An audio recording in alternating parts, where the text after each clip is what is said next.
Halo guys, once again welcome back to our channel. Seperti yang teman-teman bisa lihat pada judul video kita kali ini, kita akan ngebahas tentang 3 hal yang perlu kalian ketahui sebelum membeli koi impor. Nah, topik-topik yang kita akan bahas di video kali ini datang dari pertanyaan-pertanyaan yang sering ditanyakan teman-teman, baik di Instagram maupun di YouTube kita.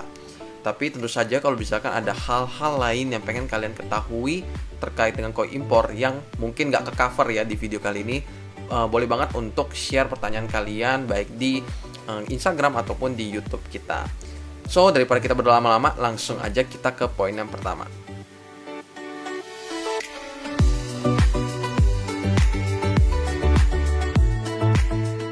Oke, dari sekian banyak pertanyaan yang pernah kita terima, salah satu yang sering kita temukan adalah di mana sih tempat membeli koi impor. Nah, ini penting sekali untuk dibahas karena ketika kita mau membeli koi impor, kita nggak bisa beli di tempat yang sembarangan. Hal ini dikarenakan ada aja penjual-penjual di luar sana yang ngeklaim bahwa koi yang mereka jual itu adalah koi impor, padahal sebenarnya enggak. Maka dari itu teman-teman perlu paham terlebih dahulu sebenarnya apa itu koi impor. Nah, koi impor sendiri itu adalah koi yang dibudidayakan atau istilahnya lahir di luar Indonesia. Umumnya koi-koi impor itu asalnya dari Jepang. Nah, kalau misalkan nih, anggaplah ada koi impor yang dikawinkan dengan koi impor, tapi anakannya lahir Indonesia. Apakah itu masih dihitung sebagai koi impor? Jawabannya enggak.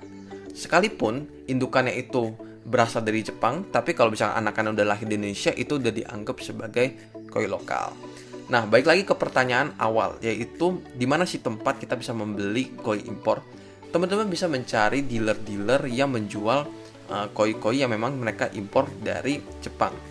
Salah satunya, kalau misalnya teman-teman pernah lihat adalah video ketika kita melakukan kunjungan ke Samurai Koi Center. Di situ, itu full semuanya ikan dari Jepang. Ataupun juga yang baru gak lama ini kita pernah melakukan kunjungan ke Onelito Koi Farm. Kalau di situ mereka mainly import koi Jepang, tapi juga ada beberapa dari breeder lokal.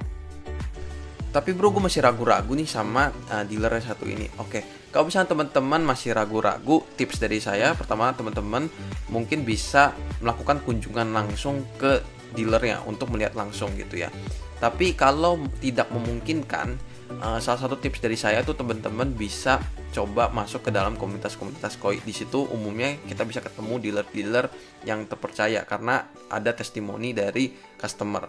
Atau teman-teman juga bisa lihat tuh di komunitas-komunitas itu umumnya banyak banget koi show yang digelar secara rutin. Nah, kalau misalkan dealer-dealer itu turun ke koi show, di situ biasanya dealer-dealer yang udah bisa teman-teman percaya.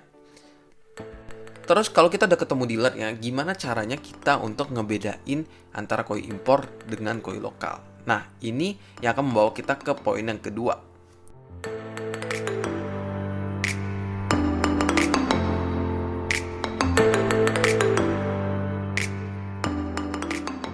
Kalau membedakan koi impor dengan koi lokal dari segi struktur badannya mungkin agak susah ya, karena sekarang ini juga banyak sekali breeder-breeder lokal yang menggunakan indukan-indukan langsung dari Jepang. Nah, terus gimana cara kita ngebedainnya? Sebenarnya gampang aja. Kalau misalkan teman-teman beli koi impor, umumnya teman-teman akan diberikan sertifikat yang memberikan jaminan bahwa koi ini itu adalah hasil breeding dari farm apa gitu. Jadi kalau misalnya teman-teman mau beli, khususnya untuk pemula, saya sih menyarankan teman-teman untuk ngebeli yang ada sertifikatnya. Kalau misalkan nggak ada, ya lebih baik jangan gitu ya. Karena saya sendiri dari 6 ikan impor yang saya punya, itu 5 diantaranya itu ada sertifikat. Cuma 1 doang nggak ada. Itu pun yang 1 itu saya yakin banget emang koi impor, karena si dealer di Indonesia ini itu sebelum dia melelang ikannya di Indonesia, dia dapetin dari lelang di Jepang. Ketika itu lelangnya itu langsung sekali lelang 5 ikan sekaligus, makanya nggak mendapatkan sertifikat masing-masing. Nah, karena saya juga udah ngelihat lelang yang di Jepangnya, jadi saya udah percaya bahwa emang ikan itu adalah ikan yang memang impor dari Jepang. Setelah kita mengetahui tempat di mana kita bisa beli koi impor dan juga gimana cara ngebedainnya, nah teman-teman harusnya penasaran dengan topik yang satu ini, yaitu berapa sih harga dari koi impor.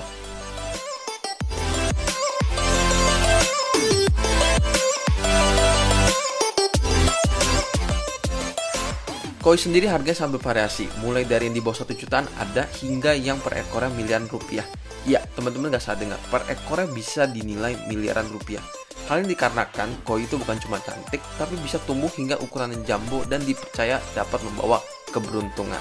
Nah, tapi tentu saja ketika kita membeli koi, ya adalah harga yang bisa kita range harga yang idealnya. Dari segi teman-teman bisa mungkin lihat dari segi usia dan juga dari kualitasnya. Kalau dari segi usia, biasanya koi itu dijual mulai dari ada yang Tosai, kemudian Nisai, Sansai, dan seterusnya. Nah, Tosai sendiri itu artinya 1 tahun, kemudian Nisai 2 tahun, Sansai 3 tahun, dan seterusnya, dan seterusnya.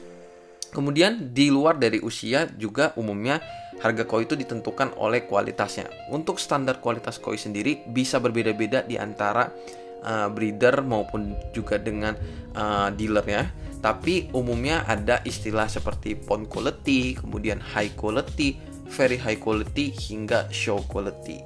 Nah, kita ambil contoh aja misalkan untuk koi Tosai atau koi yang umurnya 1 tahun.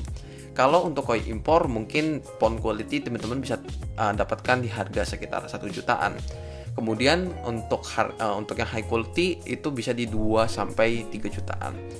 Lalu untuk yang very high quality ya kisarannya di 4-5 jutaan lah. Kemudian yang show quality-nya itu ya umumnya sudah di atas 5 jutaan. Tapi tentu saja harga ini itu bisa berbeda-beda. Misalkan contoh untuk varietas-varietas yang nggak sefavorit Gosanke, itu ya kalau misalkan show quality mungkin teman-teman bisa dapatkan di harga 3 juta ke bawah, itu bisa aja gitu.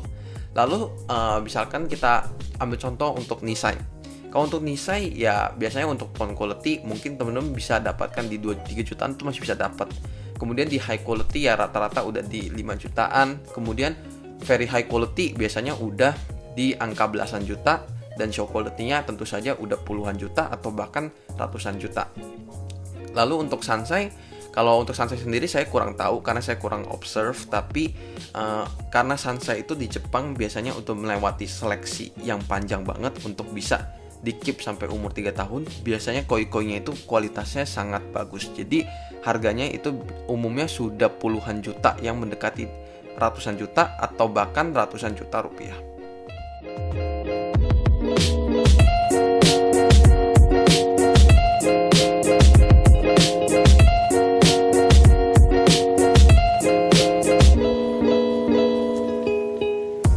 Nah, dari 3 poin yang baru saja saya jelaskan, saya harap bisa memberikan gambaran yang lebih jelas khususnya bagi pemula yang baru mau memelihara koi impor. Tapi mungkin pesan yang bisa saya sampaikan di akhir video ini, terlepas dari asal-usul dari koi kita, yang terpenting adalah koi yang bisa membuat kita happy. Nah, buat teman-teman yang sudah menonton video ini sampai akhir, apakah kalian akan langsung gas beli koi impor? Kalau misalkan iya, tulis di kolom komentar di bawah. Kalau enggak, mungkin boleh tulis alasannya kenapa. As always, thank you banget buat semuanya yang udah nonton video ini. Buat teman-teman belum follow kita di Instagram, bisa cek Instagram kita @mikopeto. Once again, thank you. Kita ketemu lagi di video selanjutnya.